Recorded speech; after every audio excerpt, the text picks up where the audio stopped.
21 মাৰ্চৰ পৰা তিনিদিনীয়া কাৰ্যসূচীৰে ঢকুৱাখানাত অনুষ্ঠিত হ'ব মায়ামৰা সাংস্কৃতিক সমাজৰ দ্বিবাৰ্ষিক অধিৱেশন। বাঁহপৰা উচ্চ মাধ্যমিক বিদ্যালয়ৰ খেলপথাৰৰ নিত্যানন্দ দেৱক্ষেত্ৰত অনুষ্ঠিত হ'ব 38 সংখ্যক দ্বিবাৰ্ষিক অধিৱেশনখনেই। লাখ লাখ অতিথিক আদৰিবলৈ সাজু হৈছে মায়ামৰা সাংস্কৃতিক সমাজৰ উদ্যোক্তাসকল। তিনিদিনীয়া কাৰ্যসূচীৰ অন্তিম দিনাৰ মুকলি সভাত অংশগ্ৰহণ কৰিব মন্ত্ৰী ডক্টৰ ৰণোজ পেগু, বিমল বৰা, বিধায়ক নৱ দলৈৰ লগতে প্ৰতিদিন টাইমৰ মুখ্য সম্পাদক নিতুমণি শইকীয়াই।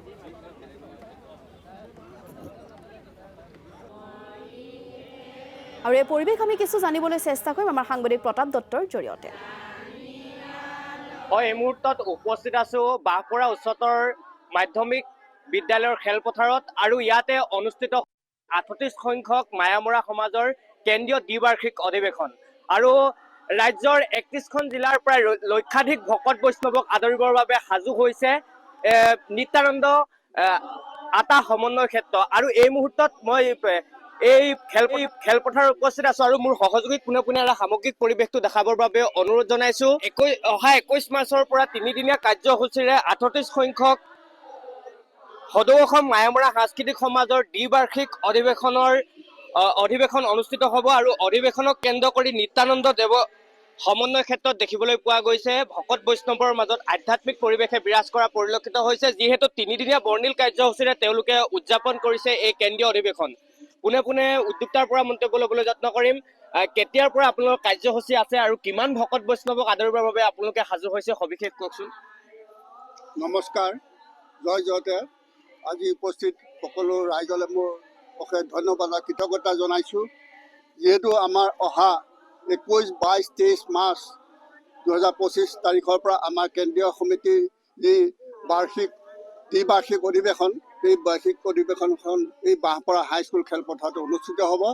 আৰু এই অধিৱেশনৰ লগত আমাৰ মহিলা হৰিজীসকলৰ দ্বিবাৰ্ষিক অধিৱেশনখনো ইয়াতে সম্পন্ন হ'ব। তাত তেওঁলোকৰ পুৰণা কমিটিখন ভংগ কৰি আৰু নতুন কমিটি গঠন হ'ব।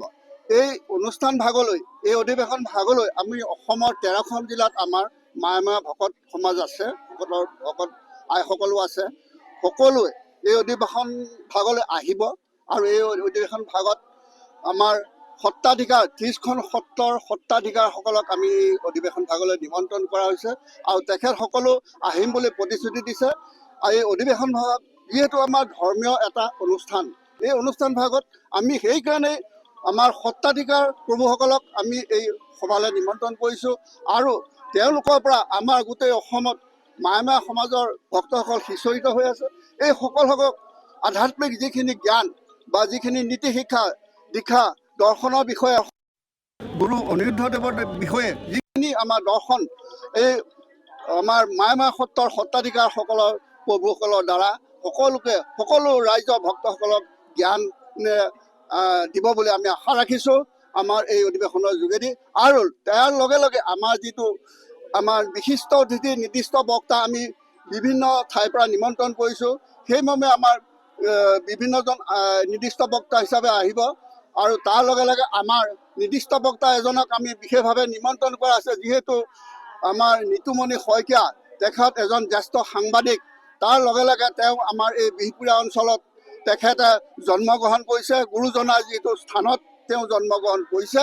সেইকাৰণে তেখেতক আমাক এজন বক্তা হিচাপে আৰু গুৰুজনাৰ স্থানত তেওঁ জন্মস্থান বুলি ভাবি এই নিতুমণি শইকীয়া দেৱক, এই মহান ব্যক্তিজনক আমি এইকাৰণেই নিমন্ত্ৰণ কৰিছোঁ যে তেখেতৰ দ্বাৰা এই গুৰুজনৰ স্থানৰ যিহেতু জন্ম কৰিছে, গতিকে তেখেতেও আমাৰ এই ভকতসকলক তেওঁলোকে জ্ঞান দি পেলাই কিছু নীতি আদৰ্শৰ বিষয়ে তেখেতৰ ফালৰ পৰা আমি আশা কৰিছোঁ। আৰু সেইমতে তেখেতে আহিম বুলি প্ৰতিশ্ৰুতি দিছে আৰু সভাত উপস্থিত হ'ব।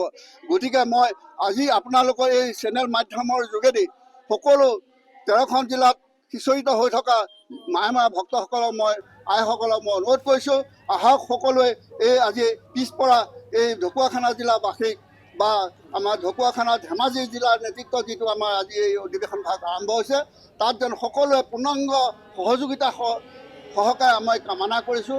আৰু এই পৰিৱেশ আমি আপোনালোকক দেখুৱালোঁ মায়ামৰা সাংস্কৃতিক সমাজৰ দ্বিবাৰ্ষিক অধিৱেশন যিহেতু এইবাৰ অনুষ্ঠিত হ'ব, গতিকে 21 মাৰ্চৰ পৰা অনুষ্ঠিত হ'বলগীয়া অধিৱেশনখনিৰ বাবে প্ৰস্তুতি এতিয়া পূৰ্ণগতিত চলি আছে।